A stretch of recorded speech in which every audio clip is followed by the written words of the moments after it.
I never imagined my own son would shove me so violently at the Christmas dinner table that I would fall to the floor in front of the whole family just so his father-in-law could take my place. What he didn't know was that on that very night, I would change his life forever. When he woke up the next day, 47 missed calls would be waiting for him, because sometimes consequences arrive when you least expect them. Before we continue, subscribe to the channel and hit the notification bell, because we have new stories every day. Leave a like and tell us in the comments which city you're watching from. My name is Michael Miller. I'm 68 years old, and I spent my entire life building a business empire from scratch. I lost my beloved wife Rose 5 years ago, and since then my son David became the most important thing in my world. Well, that's what I thought until the night of December 24th, 2024. That afternoon, I arrived at David's house with a heart full of joy. I had bought special gifts for my grandchildren, Jacob and Isabel, and I brought a $300 bottle of wine I had been saving for a special occasion. The house was decorated with golden lights, and the aroma of roast lamb filled the air. Everything seemed perfect for a family night. "Grandpa, Mikhail!" the children shouted as they ran towards me. Jacob at 15 was already taller than me, while Isabel, 12, still clung to my neck like she did when she was little.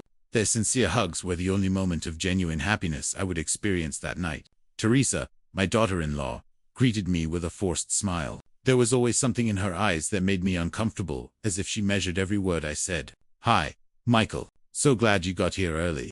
David appeared from the kitchen, but his greeting was distant, almost mechanical. "Hey Dad, just leave your coat there." I noticed something strange in the atmosphere. There was a tension I couldn't quite identify. The table was set for 8 people, but there were only 6 of us.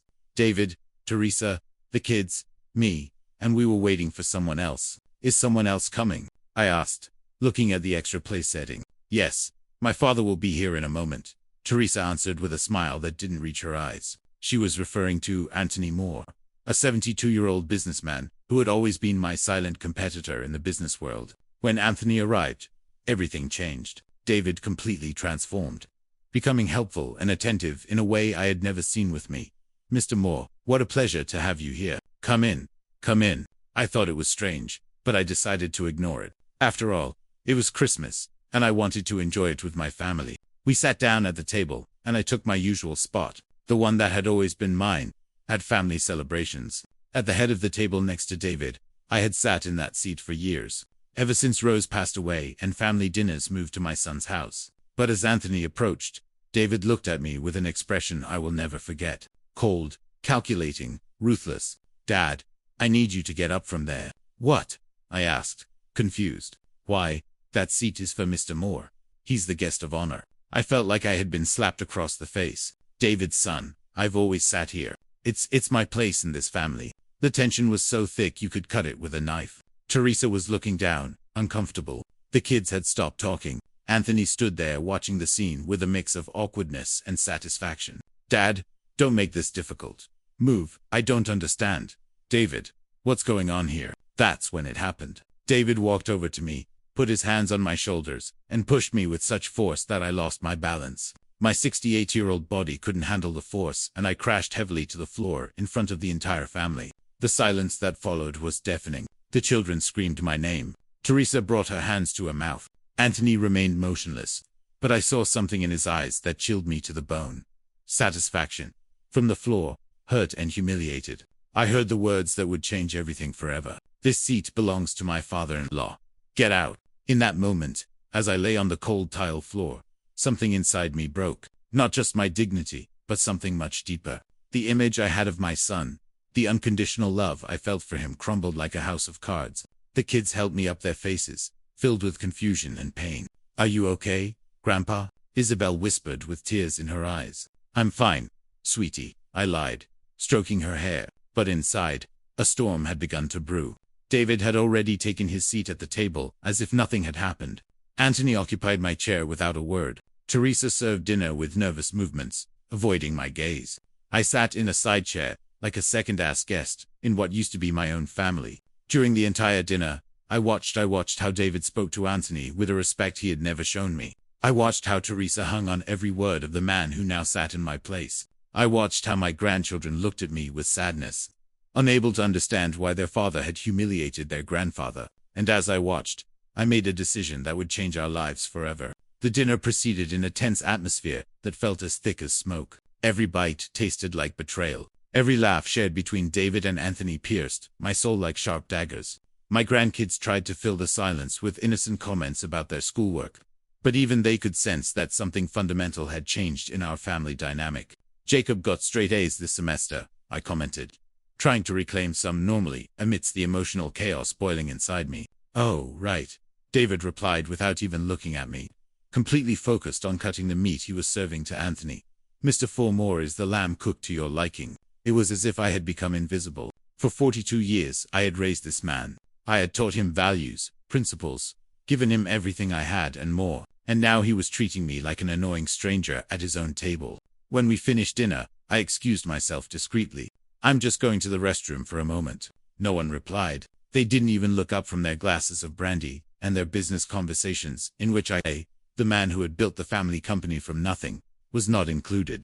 I walked to the bathroom with slow steps, but my mind was already racing at top speed. Once inside, I locked the door and looked at myself in the mirror. The man staring back at me had green eyes, not from tears, but from a cold anger that was beginning to crystallize into pure determination. I took out my cell phone and started dialing numbers I knew by heart. The first call was to Edward Roberts, my personal lawyer for 25 years. His sleepy voice answered on the fourth ring. Michael, it's Christmas Eve. What's the emergency? Edward, I need you to prepare documents first thing tomorrow morning to revoke all the powers of attorney David has in the company. All of them without exception. There was a long pause. Edward knew my business structure perfectly. Michael, are you sure that would mean? I know exactly what it means. I also want you to cancel every financial guarantee I've co-signed for him. The house, the car, the corporate credit cards, everything. What happened? My son just showed me who he really is, and I'm about to show him who I am. The second call was to Linda Vance, my accountant and CFO. She also knew every financial move the family made. Linda, I'm sorry to bother you on a holiday. I need you to freeze all joint accounts with David first thing in the morning. Also, suspend his salary and executive benefits. Is there a legal problem, Mr. Miller? No, Linda. I'm just taking back control of what belongs to me. The third call was the most important. I dialed the number of Robert Pfizer, my second in command, at the company, a loyal man who had been with me since the beginning. Robert, forgive the hour. Could you go to the office early tomorrow morning? I need you to remove all of David's personal belongings from his office. Are you firing him, boss? He is no longer the CEO. You will take his position starting tomorrow. Prepare an immediate termination letter. Justifiable cause. Loss of confidence. Understood, Mr. Miller. Anything else? Yes. Place a note on his desk that says, "This office is not for you." I want him to understand the message perfectly. After the calls, I stayed in the bathroom for a few more minutes, mentally organizing every move I would make. I wasn't seeking revenge. I was seeking justice. For decades, I had built a business empire. I had sacrificed personal time. I had worked 18-hour days to give my family a comfortable life. And my own son had just shown me that all that effort wasn't even worth his basic respect. I returned to the dining room with a calm smile that hid the storm raging inside me. The conversation continued without me, as if I had never existed. The European markets are very volatile, Anthony commented, gesturing with his cognac glass. Exactly, David agreed enthusiastically. That's why we believe a merger between our companies could be very beneficial. Those words hit me like a lightning bolt. A merger. They were planning to merge my company, my life's work with Anani's, without even consulting me. A merger? I asked in a controlled voice. David looked at me as if he'd forgotten I was still there. Oh yeah, Dad. Mr. Moore and I have been discussing expansion possibilities for my company. Well, technically I'm the CEO, he replied with an arrogant smirk I had never seen on his face. Technically, I repeated slowly, savoring each syllable. I see. Anthony intervened with his slow, calculating voice. Michael, you understand that modern business requires fresh approaches. David has innovative ideas. I'm sure he does, I replied, maintaining my composure while mentally noting every word for the coming reckoning. The kids had gone up to their rooms after dessert, oblivious to the drama unfolding among the adults. Teresa was clearing the plates with mechanical movements, clearly uncomfortable, but not daring to interfere in the men's conversation. I think it's time for me to leave, I finally announced, getting up from the side chair where I had been exiled. Sure, Dad, get some rest, David replied without looking up from his cigar. He didn't even bother to walk me to the door.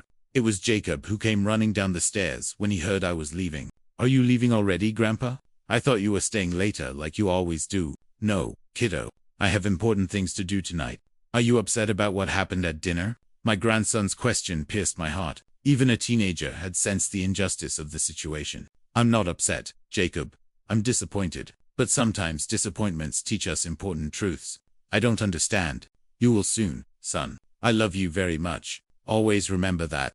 I left that house feeling strangely liberated. The cold December air filled my lungs as I walked to my car. In the driver's seat before starting the engine, I took out my phone again. I had one last call to make. "Law offices of Lopez. This is Michael Miller. Forgive me for bothering you on Christmas Eve, but I need to change my will first thing tomorrow. Yes, it's urgent. Very urgent." As I drove home, a smile formed on my face for the first time all night. David had played his hand, believing he was in control. But he had forgotten one fundamental detail. I was the one who built the game board, and tomorrow he would discover the real rules. I arrived home around midnight, but sleep was the last thing on my mind. While the rest of Chicago celebrated Christmas, I was preparing for the most important battle of my life. I turned on all the lights in my study and spread out every legal document. I had accumulated over 4 decades of work on my oak desk. The first task was to meticulously review the company's bylaws. I needed to confirm something I suspected. David never had any actual stock ownership in the company. He was CEO by my appointment, not by right. All his authority depended on my will, and that will had just changed radically. While looking through folders and files, my phone rang. It was Linda, my accountant. "Mr. Miller, I've been reviewing the account since we spoke. There's something you need to know urgently." "Tell me." "Linda, David has been using the company's financial guarantees for personal expenses far greater than we imagined.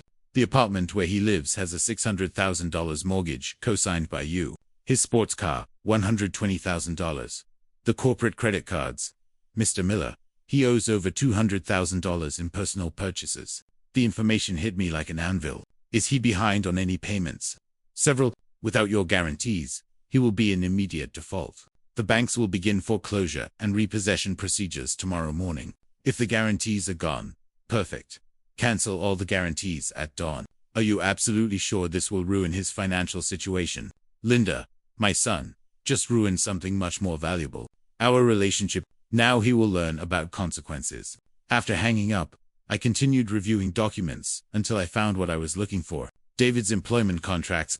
My company, Miller Construction Inc., paid him a salary of $8,000 a month, plus benefits that included a company car, private health insurance, an expense account, and annual profit sharing. All of that would disappear in a few hours. At 3 o'clock in the morning, I called Robert. "Boss, I haven't been able to sleep thinking about what you asked me. Do you really want me to do this?" "Robert, do you trust my judgment after all these years?" "Of course, Mr. Miller. You pulled me out of poverty and gave me opportunities I never dreamed of. Then trust me now. David has crossed a line of no return. Go to the office early, remove his personal belongings, and place that note exactly as I told you." "Understood." "What if he arrives while I'm doing it?" "Even better. I want him to see how it feels when someone takes his place." At 4 in the morning, I reviewed the financial statements from the last 5 years. What I discovered filled me with a mixture of anger and disappointment. David had been diverting small amounts of money to personal accounts for years. Nothing illegal, but ethically reprehensible. He had used company contacts to secure private contracts. He had collected commissions for recommending suppliers without informing me. My son hadn't just disrespected me that night. He had been systematically betraying my trust for years. At 5 in the morning, I called my lawyer, Edward. "Michael, I've been preparing the documents you requested. But I must warn you, this will have immediate legal consequences. David could sue you for wrongful termination." "Edward, I have proof of misuse of funds, improper use of corporate resources, and undeclared conflicts of interest. Do you think he wants to go to court?" "I understand. The documents will be ready at 8 o'clock sharp." "Perfect. Also, prepare the papers to transfer ownership of the Lakeshore Drive apartment. That's in David's name. It was a wedding gift, but it's registered as a family loan. I want it back." "The apartment where he currently lives." "Exactly. Let him learn to pay rent like any normal person." At 6 o'clock in the morning, while making coffee, I received a text message from Isabel, my granddaughter. "Grandpa, Dad is very nervous. He's been on the phone all night. Is everything okay?" I replied, "Everything will be fine, sweetie. Your grandpa loves you very much. At 7 in the morning, it was time to make the most satisfying call of the entire operation. Chase Bank, this is Michael Miller. I need to immediately cancel all financial guarantees I've co-signed for David M. Miller. Yes, all of them. Mortgage loans, credit cards, everything.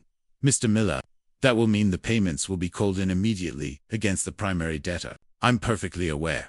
Proceed. Very well. The cancellation documents will be processed within the hour. Should I inform Mr. Miller? That won't be necessary. He'll find out very soon. At 8 in the morning, Edward arrived at my house with all the prepared documents. I signed each paper with steely determination. Cancellation of executive powers, revocation of banking authority, immediate termination of directorial duties, recovery of AMU assets provided as a family loan. Michael, once you sign this, there's no going back. Edward, a few hours ago, my son pushed me to the floor in front of my grandchildren to give my seat to another man. Do you think there's any going back? I signed the last document at 8:30 a.m. At 9 o'clock. I called Robert to confirm that everything was ready at the office. Boss, I've already removed all his things. His computer, his diplomas, even the plant he had by the window. It's all in boxes in the storage room, and the note placed exactly in the center of his desk, just as you asked. Perfect. When he arrives, let him in normally.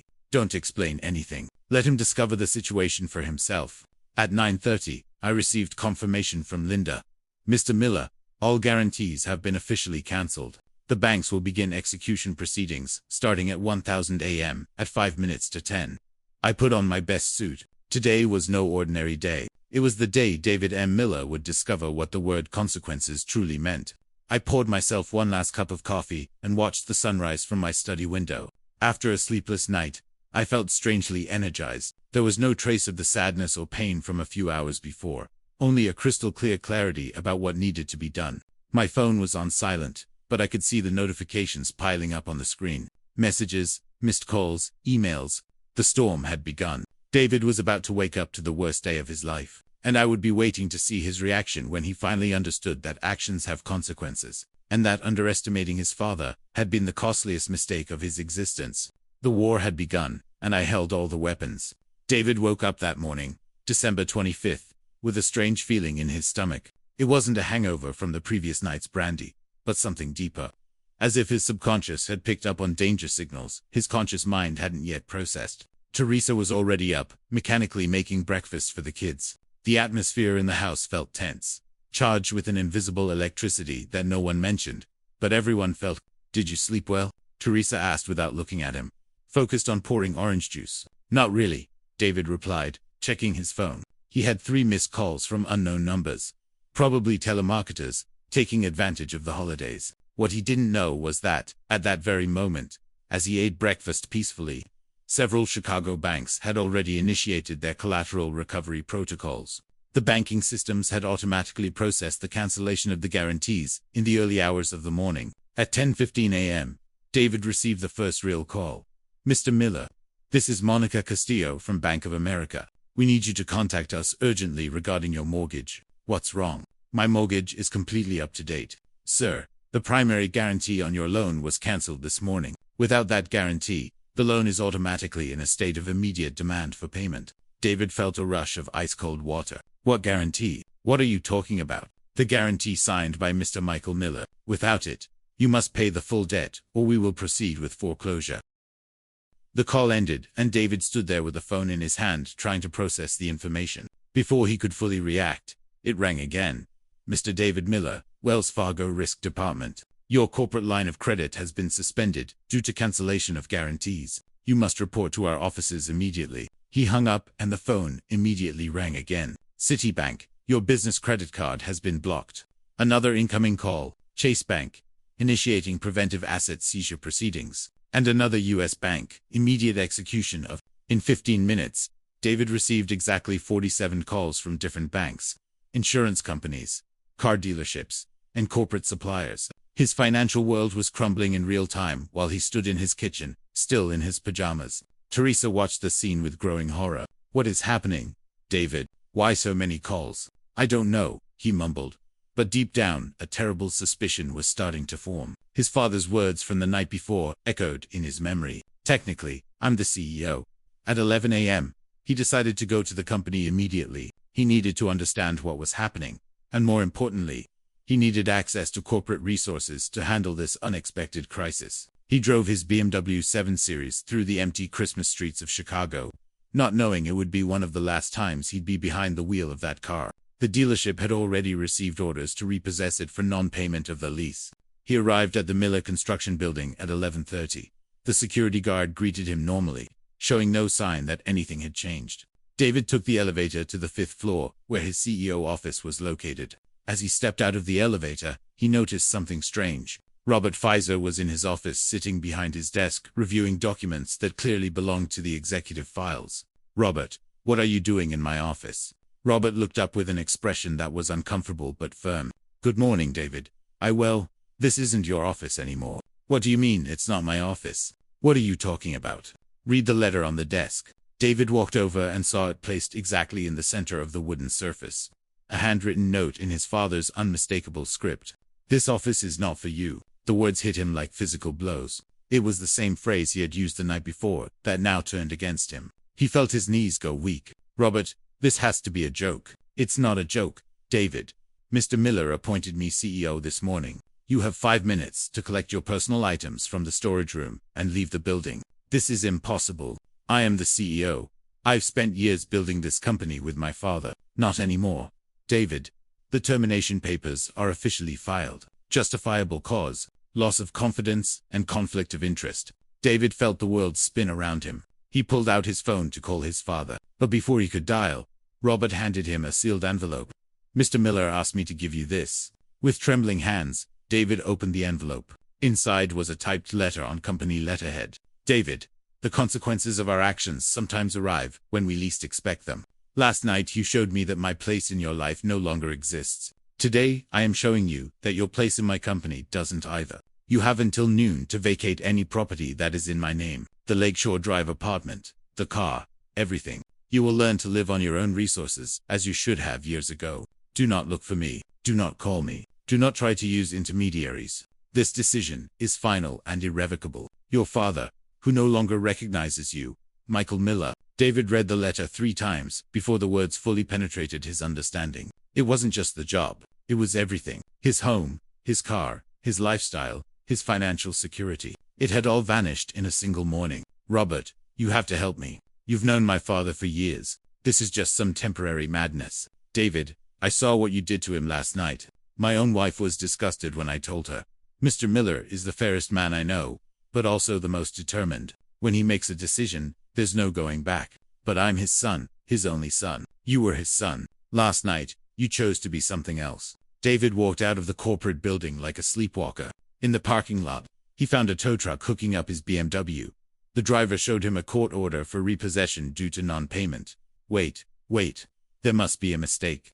"No mistake, sir. The lease is in default and has no guarantor. The vehicle is being repossessed immediately." David had to walk to the nearest subway station, something he hadn't done in years. During the ride home, his phone never stopped ringing. Banks, creditors, suppliers, all demanding immediate payment. When he finally arrived at his apartment, he found Teresa crying on the sofa, holding a legal notice. "David, we have 24 hours to leave the house. They're going to foreclose on the mortgage." "What?"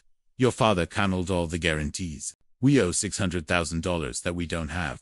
David sank into a chair, completely defeated. In less than 12 hours, he had lost his job, his car, his home, and his financial stability. And worst of all, he had lost his father. The words he had spoken the night before now echoed like a curse. "This seat belongs to my father." Now he was the one who was out of everything. David spent the next 2 hours trying to process the sheer scale of the disaster that had just consumed his life. Teresa alternated between hysterical crying and bitter reproaches as she desperately packed their most valuable belongings before the eviction. "This is your fault," she screamed, stuffing jewelry into a suitcase. "How could you be so stupid, shoving your own father in front of the children?" "Teresa, calm down. This can be fixed. I just need to talk to him." "Talk, David.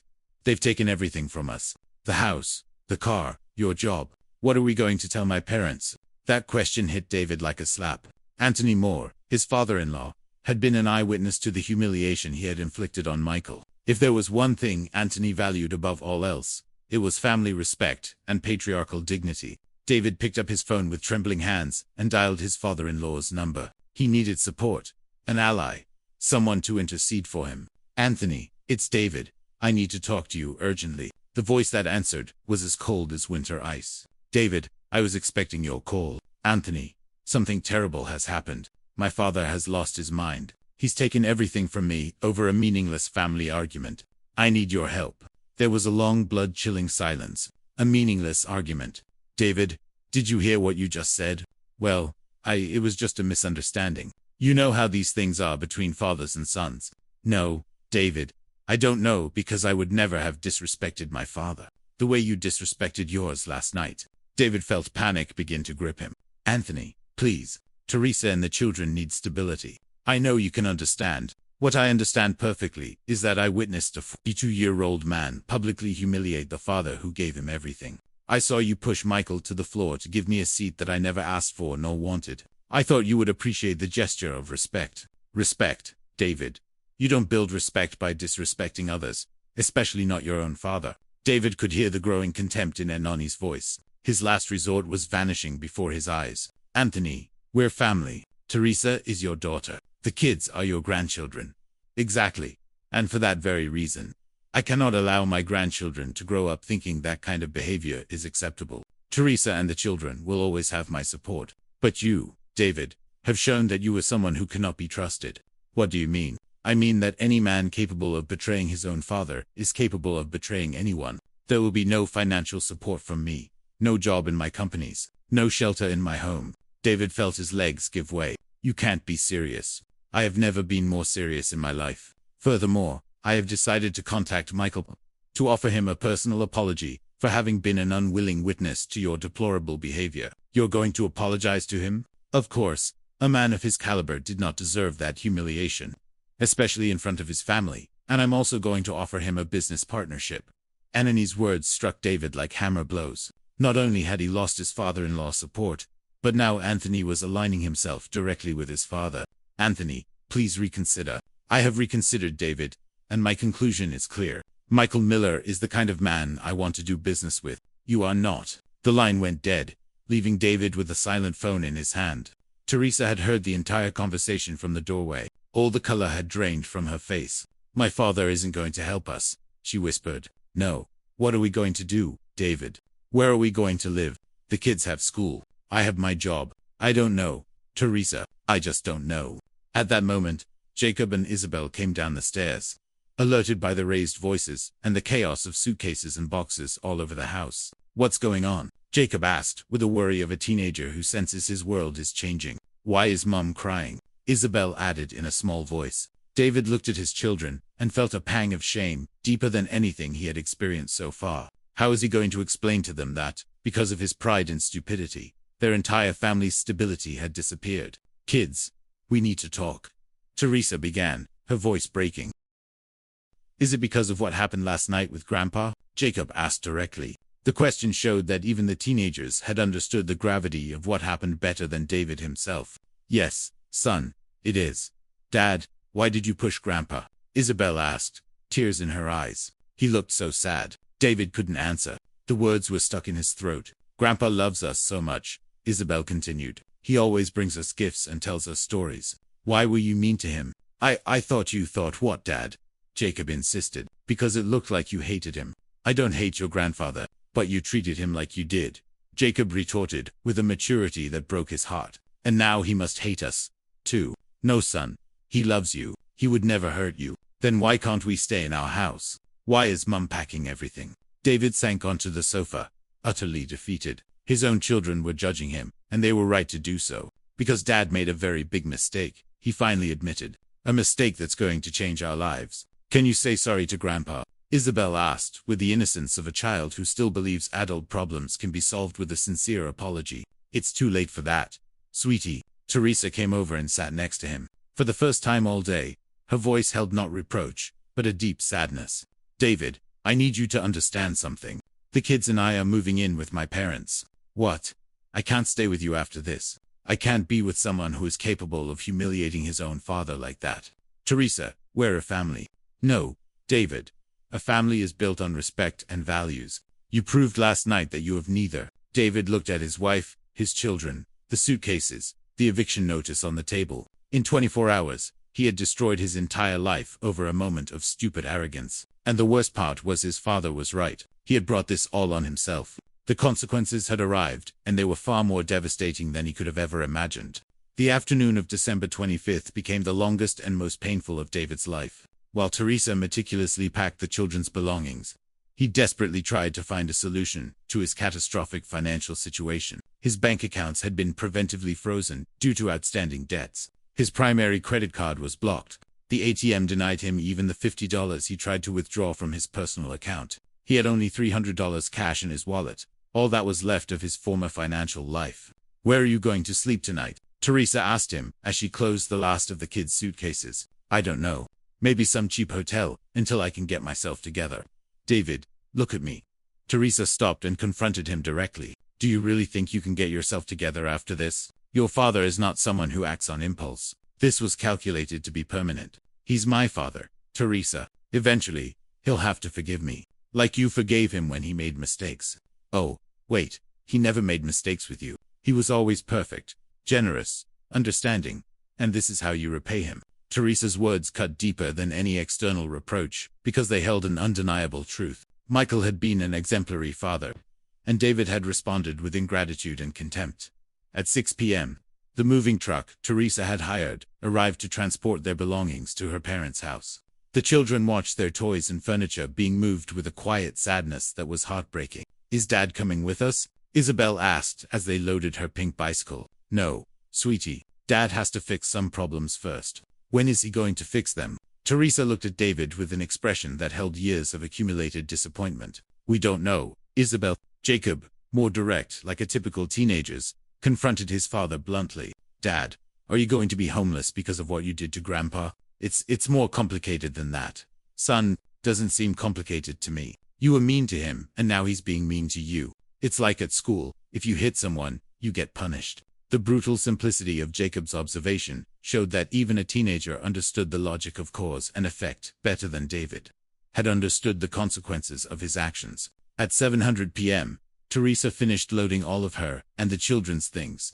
The house, which just hours before had been their family home, now seemed like an empty shell, with only the basic furniture that belonged to the property. "David, I need you to sign these papers." Teresa handed him a folder with legal documents she had prepared while he was chasing impossible financial solutions. "What are they?" "Temporary separation of vast assets and provisional custody of the children. My lawyer drew them up this afternoon." David felt a dagger twist in his stomach. "You already went to a lawyer?"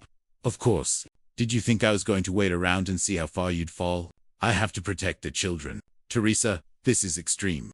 I just need time to what?" "David, find another rich father you can betray. Find another father-in-law whose favor you can win by humiliating your family. That's not fair. You know what's not fair? That my children had to watch their father behave like a savage towards their grandfather. You know what's not fair? That, after 15 years of marriage, I had discovered my husband is capable of such cruelty." David signed the papers with trembling hands. He had no choice. Without financial resources, a job, or a home, he couldn't offer stability to anyone.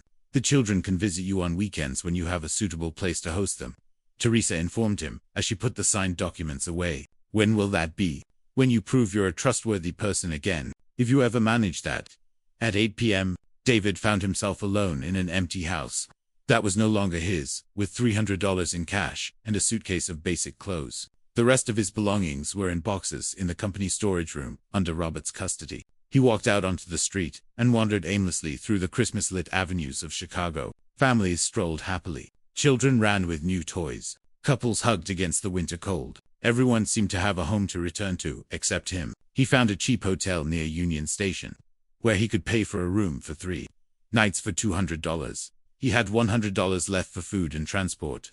The room was small, with a single bed, a tiny bathroom, and a window overlooking a dark alley. He sat on the bed and contemplated the magnitude of his personal destruction. His phone rang. It was an unknown number. "David Miller." "Yes. This is Mark Delgado from the law firm Delgado and Associates. Your father has retained me to officially notify you that any attempt at direct or indirect contact with him will be considered harassment." "What?" "Mr. Miller has been very clear. He does not wish to receive calls, messages, visits, or intermediaries from you. Any violation of this instruction will result in a court-ordered restraining order. He's my father.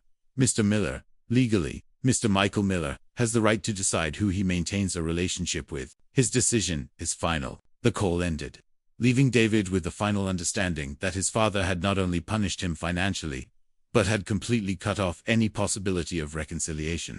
He looked at himself in the hotel bathroom mirror. The man staring back looked like he had aged 10 years in one day. Deep dark circles and unshaven face, wrinkled clothes. He looked exactly like what he was, someone who had lost everything because of his own stupidity.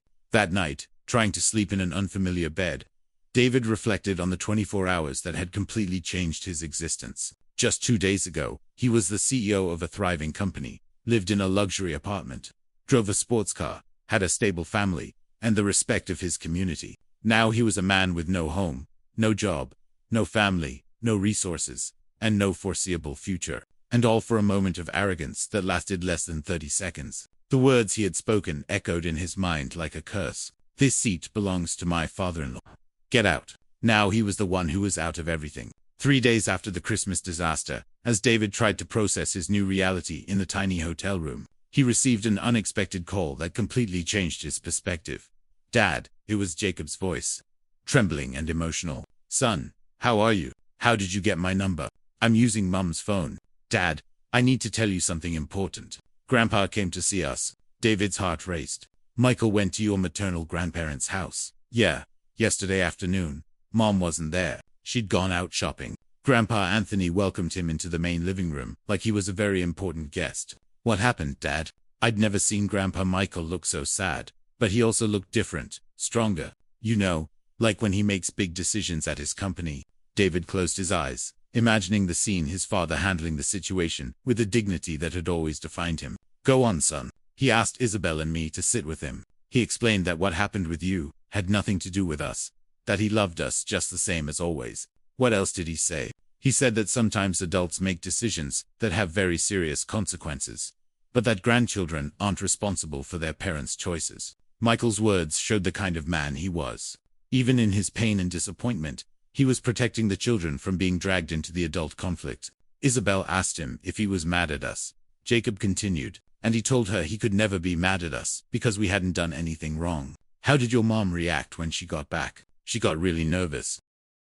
I think she was afraid Grandpa Michael would blame her for what you did, but he was very polite to her. He told her he completely understood her decision to separate from you. David felt another stab of pain. His father hadn't just cut him off. He was validating the decisions of those who were abandoning him. Dad, can I ask you something? Of course. Jacob, why did you do it? Why were you so cruel to Grandpa? The direct question from his 15-year-old son forced him to confront a truth he had been avoiding. There was no valid excuse for his behavior. Son, I thought I was doing the right thing. I thought showing respect to Grandpa Anthony was important. But Dad, showing respect to one person doesn't mean you disrespect another. I learned that when I was 8. The simple wisdom of his teenage son hit him like a revelation. An 8-year-old understood basic concepts of respect that he, at 42, had completely ignored. You're right, Jacob. I made a terrible mistake. Can you fix it? I don't know, son. Your grandfather is very hurt. But you're hurt, too, right?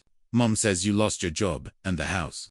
Yes, I lost a lot of things. Did you lose them, or were they taken away as a punishment? Again, the brutal clarity of a teenager's perspective. Jacob understood perfectly that David's consequences were not accidents of fate, but direct results of his actions. They were taken away as a punishment, son, like when they take away my PlayStation when I misbehave. Exactly like that. And do you think you deserved it? David was silent for a long time. It was the first time anyone had asked him that question directly, and the first time he had honestly asked it of himself. Yes, Jacob, I think I deserved it. Then maybe Grandpa isn't being mean to you. Maybe he's being fair. His son's words cut deeper than all of Teresa's reproaches. All the financial humiliations, all the material losses. A teenager had articulated the fundamental truth he had refused to accept. Michael wasn't being vengeful. He was being just. Dad, are you still there? Yes, son. I'm here. Grandpa told us something else. He said we would have to choose if we wanted to have a relationship with him or with you. Because he was never going to be in the same place as you again. What did you decide? We told him it wasn't fair to make us choose. That you were our father and he was our grandfather, and that we loved you both, even if you had problems. How did he react? His eyes filled with tears. He hugged us really tight and said we were very wise children. Then he proposed something. What? That we could see him on Wednesday afternoons and Sunday mornings. But that we would never talk about you with him or about him with you, like separate compartments. David felt a mix of relief and sadness. His father had found a way to maintain a relationship with his grandchildren, without betraying his decision to cut ties with him. Did you agree? Yeah, but Dad, it's really weird. It's like having two different lives. I'm sorry, son. I'm so sorry I put you in this situation. Are you going to try to fix things with him? I can't, Jacob. Your grandfather has made it very clear he wants nothing to do with me. You're not even going to try. How can I try if he won't even let me near him? I don't know, Dad, but Grandpa always says that difficult problems require creative solutions. After hanging up with Jacob, David sat on the hotel bed, processing the conversation. His children had managed to maintain a relationship with their grandfather, but at the cost of compartmentalizing their lives, and all because of his moment of arrogant stupidity. What struck him most was the emotional maturity the children had shown, a dramatic contrast to his own emotional immaturity at 42.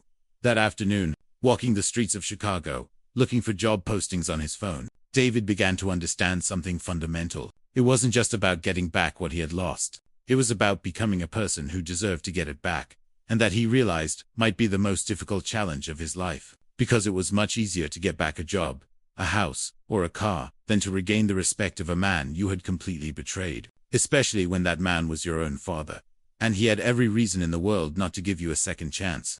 2 weeks after his life collapsed, David had nearly exhausted all his financial resources. The $100 left after paying for the hotel had evaporated on basic food and public transportation as he desperately searched for work all over the city. His resume, which used to open doors automatically because of his last name and family connections, was now systematically rejected. The construction industry in Chicago was a tight-knit circle where everyone knew everyone, and the news of his falling out with Michael Miller had spread like wildfire. "We're sorry, Mr. Miller, but we don't have any openings at the moment," they'd say in every office, with polite smiles that hid the real message. No one wanted to hire the son who had betrayed Michael Miller. On the 4th of January, with no money left, even for a hostile room, David was forced to swallow his pride in a way he had never imagined. He applied for a job at an industrial cleaning company that operated on the outskirts of Chicago. "Previous cleaning experience?" asked Brenda Sanchez, the 45-year-old supervisor conducting the interview. "No, but I'm a fast learner, and I urgently need to work." "Why does someone with your professional background want to work here? I see you were a CEO. David had prepared an answer that held a partial truth. "I had irreconcilable differences with my former business partner. I need to start over from scratch." Brenda studied him with shrewd eyes. She was a hard-working woman who had built her small business from nothing, and she recognized both desperation and genuine humility when she saw it. "The work is hard. The hours are long. The salary is $1,200 a month. Night shift 10 p.m. to 6 a.m. Are you sure you can handle it?" "Completely sure. You start tomorrow. Don't be late." "Not once, because there are 50 other people waiting for this job." That night, David worked until dawn, cleaning corporate offices. His hands, accustomed to signing multi-million-dollar contracts, now handled mops and chemical cleaning products. His designer suits were replaced by blue uniforms with the Brenda's Cleaners Inc. logo. During those first weeks of night work, David experienced an unexpected psychological transformation. The forced humility of cleaning toilets and emptying trash cans made him reflect on concepts he had taken for granted his whole life: dignity, honest work, the value of effort. His co-workers were immigrants, single mothers, college students funding their studies, retirees supplementing meager pensions. None of them knew his past story, and for the first time in years, David wasn't judged by his last name or family connections, but by his willingness to work. "Where are you from, David?" asked Miguel, a coworker from Ecuador, during their midnight break. "From here, from Chicago." "And what did you do before this?" "I worked in construction, administrative stuff." It wasn't a lie, but it wasn't the whole truth either. David had developed the skill of navigating conversations without fully revealing his past. Meanwhile, through controlled interactions with his children, David learned indirectly about his father's new reality. Jacob and Isabel would casually mention details during their weekly phone calls that painted a picture of a business transformation. "Grandpa Michael has a new partner," Isabel commented during one of their calls. "A new partner?" "Yeah, Grandpa Anthony. They're working on big projects together now. Mum says they're going to build really tall buildings. The irony was devastating. His father-in-law, the very man he had tried to impress by humiliating his father, was now Michael's business partner. The alliance David had tried to force had materialized, but had completely excluded him. "Do they see each other often?" he asked, trying to keep his tone casual. "Almost every day. Sometimes they pick us up from school together. They laugh a lot when they talk about their projects." David hung up that call, feeling more alone than ever. He hadn't just lost his father. He had inadvertently catalyzed a friendship and business partnership between Michael and Anthony that probably never would have existed without his destructive intervention. A month after starting the cleaning job, David had developed a routine that provided basic, though precarious, stability. He shared a room in a student apartment in the Wicker Park neighborhood, paying $400 a month in rent. His expenses were limited to basic food, public transport, and phone calls to his children. The physical transformation was obvious. He had lost weight due to the combination of intense physical labor and a simple diet. His clothes were simple, practical, cheap. His hands, once soft from office work, were now calloused from handling cleaning tools. But the psychological transformation was deeper. The experience of losing everything had forced him to reevaluate what truly constituted personal value and dignity. For the first time in his adult life, David was surviving solely on his own effort, with no family safety nets or privileged connections. One night, while cleaning the offices of the Willis Tower, he paused in front of a window that offered a panoramic view of Chicago. The city spread out before him, illuminated and prosperous, full of opportunities and dreams. He remembered the times he had looked at similar views from his old executive office, when he believed his success was the result of his own talent and merit. Now he understood it had been the result of inherited privilege and gifted opportunities. The difference was that now every dollar he earned represented real sweat, genuine effort, and learned humility. For the first time since Christmas night, David began to feel something like hope. Not the hope of getting his old life back, but the hope of building something new and authentic from the ground up. Something that could make even a man like Michael Miller proud, even if that man was no longer there to see it. March had arrived in Chicago, with the promise of spring, and David had been working at the cleaning company for 3 months. His life had settled into a simple but dignified routine, working at night, sleeping in the morning, looking for professional growth opportunities in the afternoon, and maintaining regular contact with his children through carefully scheduled phone calls. It was during one of those afternoons of job searching that something happened that would completely change his perspective on the family situation. David had left a failed interview at a small renovation company and decided to walk through Lincoln Park to clear his head before returning to his shared room. The fresh air and the first green buds on the trees provided a moment of peace amidst his difficult circumstances. As he walked along the path, he saw a scene that left him completely frozen. On a bench near the pond, Michael and Anthony were sitting talking animatedly, surrounded by architectural plans spread out on a folding table. Both men looked relaxed, smiling clearly, enjoying their professional collaboration. What struck David most was not seeing them together, but observing the visible transformation in his father. Michael looked rejuvenated, energetic, with a vitality David didn't remember seeing in years. His gestures were lively as he pointed out details on the plans. His eyes shone with genuine enthusiasm. From his hiding spot behind a group of tourists, David overheard fragments of the conversation. "The main structure can support 2 additional floors without any problem," Michael was saying, tracing lines on the plans with a red pencil. "Brilliant, Michael. Your experience in deep foundations is exactly what we needed for this project. Anthony, working with you has been one of the best decisions of my career. We should have done this years ago." "I completely agree. You know what? I think this partnership is going to be far more successful than either of us ever imagined." David felt a simultaneous pang of pain and recognition. His father had found not only a business partner but seemingly a genuine friend in Anthony. The camaraderie between the two men was evident and natural. What was most painful for David was realizing that his father looked happier and more fulfilled than he had in years. Losing his son hadn't destroyed him. It had liberated him to form more authentic and satisfying relationships. As he watched the scene, David remembered the words Anthony had said to him on the phone weeks ago.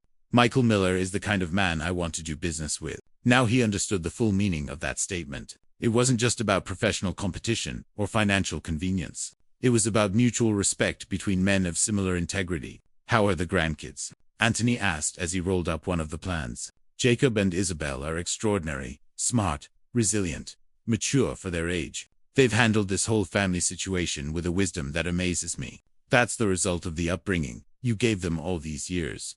Michael, I hope so. They aren't to blame for their father's decisions. David felt tears sting his eyes. His father was still protecting and loving his grandchildren, even while maintaining his firm position regarding him. Do you ever feel tempted to reconcile with David? Anthony asked with genuine curiosity. Michael was silent for a long moment, contemplating the calm waters of the pond. Anthony, for 42 years, I thought I knew my son. I thought I had raised a man with values, principles, respect for family. On Christmas night, I discovered I was completely wrong. People can change. Michael, they can. But real change requires real consequences. If I forgive him easily, what does he learn? What lesson do my grandchildren receive about acceptable behavior? I see your point. It's not about punishing him forever. It's about him understanding the value of what he destroyed. Maybe one day he'll show that he's truly learned, but that day hasn't come yet. David walked away from the park undetected, but his father's words echoed in his mind for days. Michael wasn't being inflexible out of cruelty, but out of deep-seated educational principles. That night, as he cleaned offices in the financial district, David reflected on the conversation he had overheard. His father was waiting for evidence of genuine growth, not just desperate apologies or emotional pleas. The question he asked himself was, had he really grown, or was he just surviving until he could get his old status back? Over the next few weeks, David began to honestly assess his transformation process. Was he learning authentic humility, or just patiently waiting for the storm to pass? The answer made him uncomfortable. Part of him was still secretly hoping his father would eventually give in and forgive him, allowing him to return to some version of his former life. But the conversation in the park had shown him something crucial. Michael had moved on. He wasn't waiting for David to come back. He had built a new prosperous and satisfying reality without him. If David wanted any kind of future reconciliation, he would have to demonstrate genuine transformation, not just suffer temporary consequences, and that he realized would require much more time, effort, and personal growth than he had imagined. The real question was no longer when his father would forgive him, but when he would become someone worthy of forgiveness. That realization marked the beginning of a completely different phase in his personal recovery process. December had returned to Chicago with its characteristic cold and Christmas lights, marking exactly 1 year since the night that had destroyed David's life. As he walked through the illuminated streets after finishing his night cleaning shift, he stopped in front of decorated storefronts with happy family scenes that painfully reminded him of what he had lost. His transformation over these 12 months had been radical. He was no longer the arrogant, privileged man who had pushed his father to the ground. The physical labor, financial hardship, and forced solitude had sculpted a completely different version of himself. His callous hands, simple clothes, and face weathered by nights of hard work told the story of a humility learned through suffering. Brenda, his supervisor at the cleaning company, had noticed his evolution and offered him additional responsibilities. David, I want you to coordinate the night team for the new contract at the Keogh Towers. She had announced the week before. Your work has been impeccable all year, and the client specifically requested you be assigned to their facilities. The pay raise to $1,800 a month had allowed him to move into a small but private apartment in a working-class neighborhood. It wasn't luxury, but it was dignity. He had bought second-hand furniture, modestly decorated the walls with photos of his children, and created a humble but authentic home. His weekly calls with Jacob and Isabel had become the brightest spot in his existence. The children had grown during that year, and their conversations reflected an emotional maturity that constantly amazed him. Dad, are you really okay? Isabel had asked during their last phone call. Your voice sounds different. Calmer. Yeah. Before you always sounded like you were rushing to some important place. Now you sound like you're exactly where you want to be. His 13-year-old daughter's observation had struck him deeply. She was right. For the first time in decades, David wasn't constantly chasing the next achievement, the next promotion, the next material acquisition. You know what, sweetie? I think you're right. Are you going to try to talk to Grandpa Michael someday? I don't know, Isabel. That decision isn't just up to me, but would you like to? David had reflected carefully before answering. I'd like for him to see that I've changed. Not to get back what I lost, but so he would know that his son finally learned the lessons he tried to teach me my whole life. On Christmas Eve, David worked his usual shift in the corporate offices of the financial district. As he cleaned the executive floor of one of Chicago's most prestigious skyscrapers, he paused in front of the windows that offered a panoramic view of the city lit up for the holidays. A year ago, he had been at a luxury dinner surrounded by family with every imaginable material comfort, and he had been profoundly unhappy without knowing it. empty of authentic purpose, dependent on external validation to feel his own worth. Now he was alone in an empty office at 3 a.m., working for a modest salary, living in a small apartment, but he was experiencing an inner peace he had never known during his years of privilege. His phone vibrated with a text message from Jacob. "Dad, Grandpa Michael asked about you today." David felt his heart race. It was the first time in 12 months he had received any indication that his father had mentioned his existence. He replied immediately. "What did he ask?" "He asked if we knew how you were doing, if you had a job, if you had a place to live, Isabel, and I told him. You seem to be doing okay, but we didn't know details because you didn't want to worry us." "How did he react?" "He was quiet for a long time. Then he said, 'I hope he's learning what he needs to learn.'" David read the message 3 times. It wasn't forgiveness. It wasn't an invitation to return, but it wasn't total indifference either. That night, after finishing his work, David walked to the Fourth Presbyterian Church, which remained open for late-night Christmas services. He hadn't been particularly religious in his former life, but the solitude and reflection of the past year had brought him closer to spirituality. He sat in one of the back pews and contemplated the illuminated altar. For the first time since that fateful Christmas night, David felt he had something genuine to be thankful for. He hadn't recovered his fortune, his social status, his marriage, or his family relationship, but he had found something he hadn't known he'd lost. Authentic self. The man who had pushed his father to the floor had been rich in material goods, but poor in character.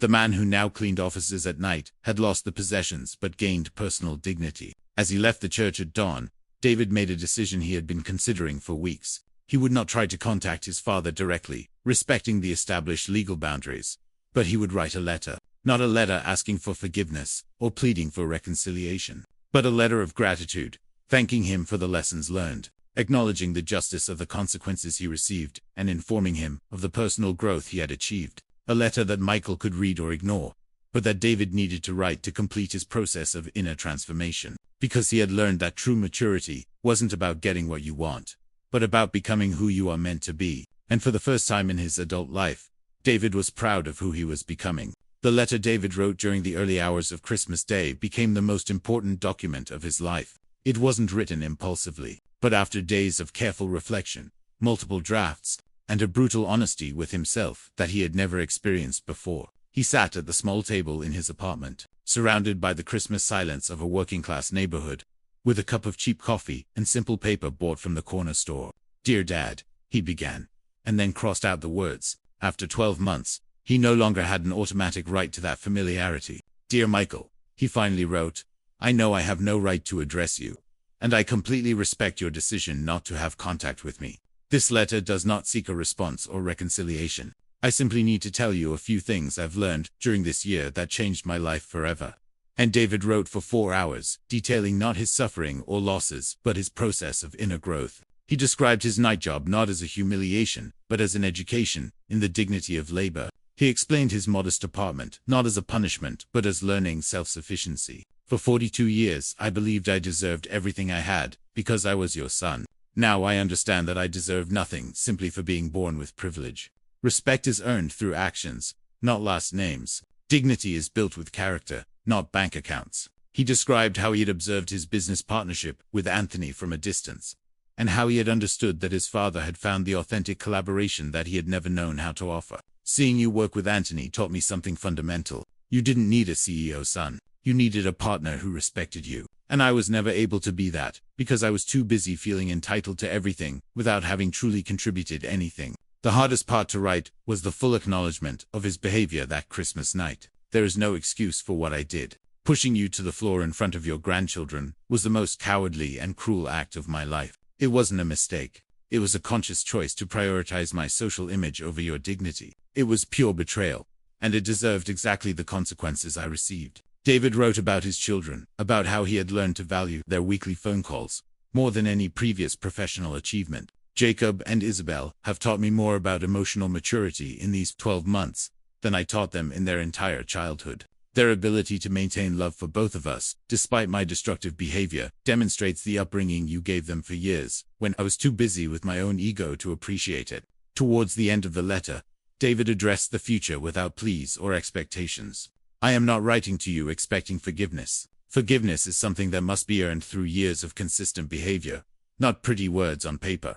Nor am I writing, hoping you will change your decision about our relationship. I completely respect your choice and understand that it is just and necessary. I am writing so you know that your son is finally learning to be a real man. At 43, for the first time in my life, I am proud of who I am, not what I have. I work honestly. I live modestly. I authentically love my children, and I deeply respect the people around me. The conclusion of the letter was the part that took him the longest to perfect. If we never speak again, I want you to know that I became a better person because of the consequences you imposed. Not in spite of them, but because of them. That is a more valuable gift than any material inheritance. You gave me the opportunity to discover my own worth, separate from your achievements and your generosity. Thank you for being the father I never knew I needed, strong enough to let me fall when necessary, wise enough to protect my children from my mistakes, and just enough to treat me exactly as I deserve to be treated. With deep respect and eternal love, your son, who is finally growing up. David. He sealed the letter in a plain envelope and wrote the address of the family home, where he had grown up. He didn't send it immediately, but kept it for a week, rereading it each night to ensure every word genuinely reflected his feelings. On January the 2nd, he walked to the post office and sent the letter via certified mail. 3 weeks later, he received a reply that consisted of a single sheet of paper in his father's familiar handwriting.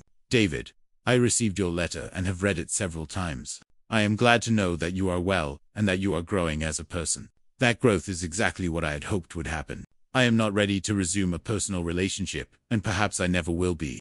But I want you to know that I am proud of the man you are choosing to become. Stay on that path, Michael. David kept that reply as his most prized possession. It wasn't reconciliation, but it was acknowledgement. It wasn't forgiveness, but it was respect. And for the first time since that terrible Christmas night, David felt complete peace. He had learned that some relationships cannot be repaired, but personal growth is always possible. He had discovered that the most important approval is one's own, and that authentic dignity comes from living by solid principles, not from material possessions. His father had taught him the most valuable lesson of his life by refusing to rescue him from the consequences of his actions, and David had finally learned to be grateful for it. If you liked this story, give the video a like, subscribe to the channel, and share your thoughts in the comments. To hear the next story, click on the box on the left. Thanks for watching.